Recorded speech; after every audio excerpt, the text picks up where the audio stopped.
আরে পিসি সামনে তো সরস্বতী পূজা, ওটা নিয়ে কিছু তুমি বলো।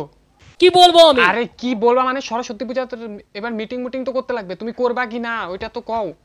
সারাদিন খেটে মরবো, সারাদিন মানুষের জন্য চিন্তা করব।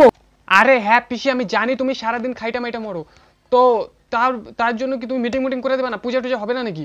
এই শোনো, তুমি রাজ আর বাবুল সুপ্রিয় তিনজনে মিলে বসবে। আরে পিসি সরস্বতী পূজা মিটিং কি তিনজনে হবে নাকি? আরো কয়েকজন থাকলে তো ভালো হয়। সোম আছে। না না সোমদারে নেওয়া যাবে না, সোমদারে নেওয়া যাবে না। আগের বার সোমদা মিটিং করতে এসে ওই বল্টুদের বাড়ি বল্টুর সারা হলিক্স খায় গেছে গাছ, এটা সোমদারে আন দিব না। জুন আছে। হ্যাঁ জুন, হ্যাঁ হ্যাঁ জুন দিকে নেওয়া যায়, জুন দিকে কোনো ব্যাপার না, জুন দিকে নেওয়া যায়। তোমরা 4-5 জন মিলে বসে এটা করতে পারো না? আচ্ছা পিসি ঠিক আছে, তাহলে আমরা করে নিব। আরে কইরা নিব মানে? আরে পিসি তুমি তো এবার সরস্বতী পূজার মেন দায়িত্ব দিছো রাজদাকে, তো এগুলা তো রাজদার করার কথা, আমি তো কি করব? আরে রাজকে দায়িত্ব দিয়েছি বলে তোমার দায়িত্ব নেই? হ্যাঁ হ্যাঁ আমার দায়িত্ব আছে, আমার তো শুধু গান গাওয়ার দায়িত্ব আছে। তুমি গান গাইবে আর রাজকে দায়িত্ব দিয়েছি বলে শুধু ও একা মাথার উপর ঠেলে দেবে। তো ও দায়িত্ব নিছে, ওরই তো সব করা উচিত।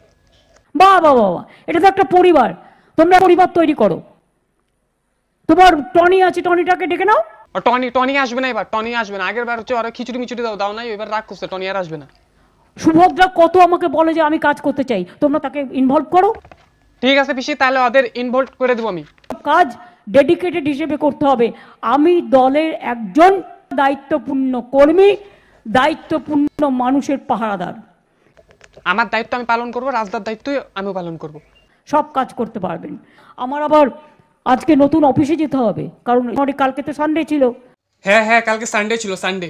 অফিসে অনেক কাজ আমার পড়ে আছে, সুতরাং আমাকে এখান থেকে দৌড়তে হবে আবার। তোমার তো গাড়ি আছে, গাড়ি থাকতে আবার দৌড়াবা কেন?